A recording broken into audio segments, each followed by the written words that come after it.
বামপন্থী মতাদর্শে বিশ্বাসী 10টা কেন্দ্রীয় ট্রেড ইউনিয়ন, সর্বভারতীয় ফেডারেশন এবং বিভিন্ন সংগঠনের আহ্বানে আগামী 20 মে সর্বভারতীয় ধর্মঘটের ডাক দেওয়া হয়েছে।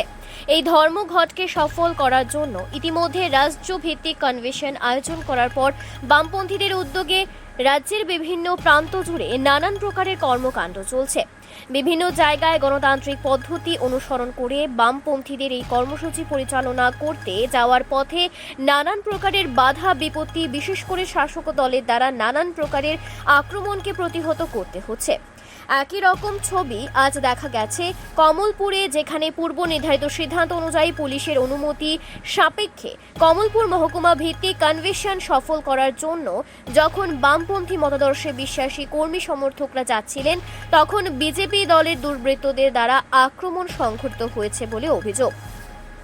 এই বিষয়ে বামপন্থী নেতা প্রাক্তন বিধায়ক অঞ্জন দাস দাবি করেছেন, প্রতিনিয়ত বামপন্থীদের এই মুহূর্তে গণতন্ত্রকে ফিরিয়ে আনার জন্য বিজেপি দলের স্বৈরাচারী শাসনের বিরুদ্ধে প্রতিবাদ জোরদার করছেন। শ্রী দাস দাবি করেন, এই সময়ের মধ্যে ত্রিপুরা সহ গোটা দেশের মধ্যে গণতন্ত্র ভুলণ্ঠিত, সাধারণ মানুষের অধিকার পদদলিত। আগামী দিনে মানুষের অধিকারকে সুরক্ষিত করার প্রশ্নে এবং গণতন্ত্রকে বলিষ্ঠ করার প্রশ্নে বামপন্থীদের লড়াই আন্দোলন আরও জোরদার হবে বলে আজকের কমলপুরের কর্মসূচি থেকে অঞ্জন দাস সহ অন্যান্য বামপন্থী নেতারা দাবি করেন। এখানে উল্লেখ করা প্রয়োজন, আজকে কমলপুরে যে কর্মসূচি হয়েছে সেই কর্মসূচিতে উল্লেখযোগ্য সংখ্যক বাম কর্মী সমর্থকদের উপস্থিত থাকতে দেখা গেছে। এই ঘটনা এই সময়ের মধ্যে গোটা রাজ্যের বিভিন্ন প্রান্তে বিজেপি দলের নানান প্রকারের প্রতিরোধকে আক্রমণ করে যেভাবে বামপন্থী কর্মী সমর্থকরা প্রতিদিন ময়দানে নামছেন এবং মিছিল করছেন, তার পরিপ্রেক্ষিতে শাসক দলের কপালে চিন্তার ভাঁজ যে আরও দীর্ঘায়িত হচ্ছে, এতে কোনো সন্দেহ নেই। Bureau report, Tripura news Bangla.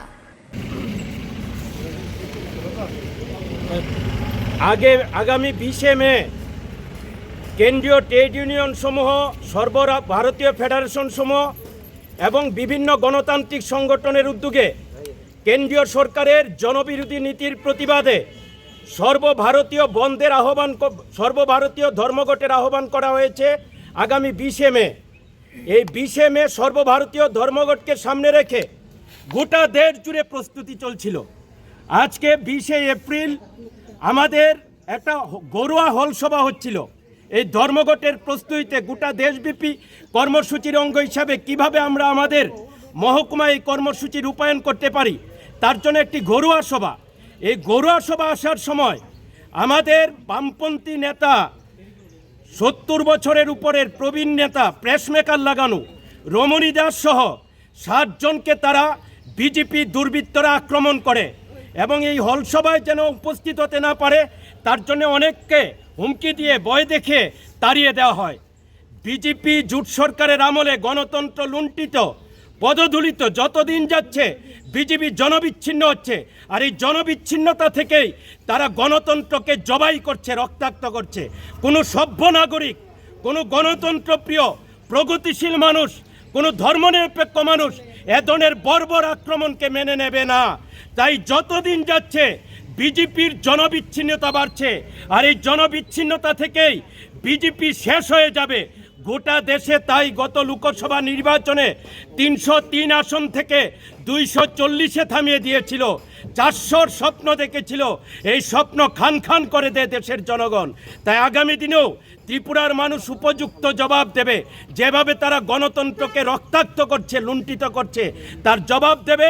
আজকের এই ঘটনার তীব্র নিন্দা জানাচ্ছি, ধিক্কার জানাচ্ছি এবং আসামিদের গ্রেপ্তারের জন্য দাবি জানাচ্ছি এবং নিন্দা জানাচ্ছি। আমরা 17 দফা দাবি, তার মধ্যে প্রথম দাবি হচ্ছে ডাক্তার সমকোর নতুন করে যেটা দেশের যে 29টা আইন ছিল, আপনারা অনেকেই বিষয়গুলো জানেন, আলোচনা করছিলেন আপনাদের লেকচারগুলো।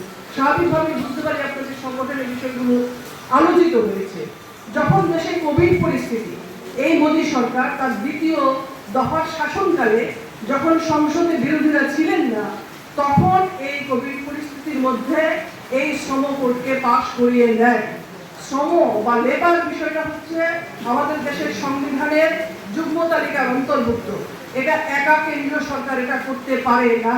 কিন্তু আমরা দেখলাম সেই সময়ে 2021 সালে যেটা পাশ করিয়ে নিয়ে দেওয়া হয়েছে 4টি শ্রম কোড, এই 4টি শ্রম কোড কি মজুরি বিষয়ক, শ্রমিকের মজুরি কি হবে, ছোট বড় কারখানা যাই হোক না কেন আমাদের যে রক্ষা কবচগুলি ছিল, মজুরি কি হবে সে বিষয়ে আমরা কথা বলতে পারতাম, আমরা সংগঠিত হতে পারতাম, ট্রেড ইউনিয়ন করতে পারতাম, আমাদের পেশাগত কাজে গিয়ে কাজের ঘন্টা কি হবে, সেখানে কোনো দুর্ঘটনা ঘটলে আমাদের কি ব্যবস্থা নেওয়া হবে, পেশাগত সুরক্ষা, আমাদের বয়স হলে সামাজিক যে নিরাপত্তা, গ্র্যাচুইটির প্রশ্ন, সে সময়ে কিছু সুনির্দিষ্ট রক্ষা কবচ ছিল।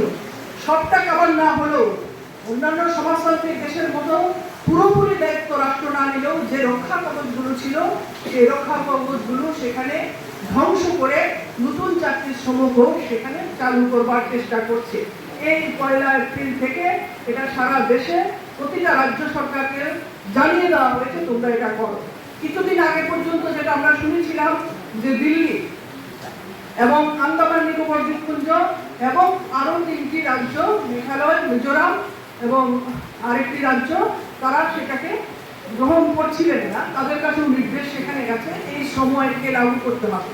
এই শ্রম আইন লাগু হওয়া মানে প্রতিটা শ্রমিকের, প্রতিটা যে প্রতিষ্ঠান আছে শিল্প প্রতিষ্ঠান, তাদের অধিকার সেখানে চলে যাওয়া। কাজেই এই সঙ্গত কারণে দেশের মানুষ একত্রিত হয়ে সিদ্ধান্ত গ্রহণ করেছেন এই যে ভয়ঙ্কর সর্বনাশ আমাদের অগোচরে নিঃশর্তভাবে আক্রমণ করে তারা করে দিতে চাইছে, সাধারণ মানুষের দৃষ্টিটাকে অন্যদিকে ঘুরিয়ে বিভিন্ন মুখরোচক স্লোগানের মাধ্যমে দেশের উন্নতি হচ্ছে, রাজ্যের উন্নতি হচ্ছে, তারা সেখানে এই কথাগুলো বলবার চেষ্টা করছে। এই যে সর্বনাশ হতে যাচ্ছে, এই সর্বনাশ হতে দেওয়া যায় না।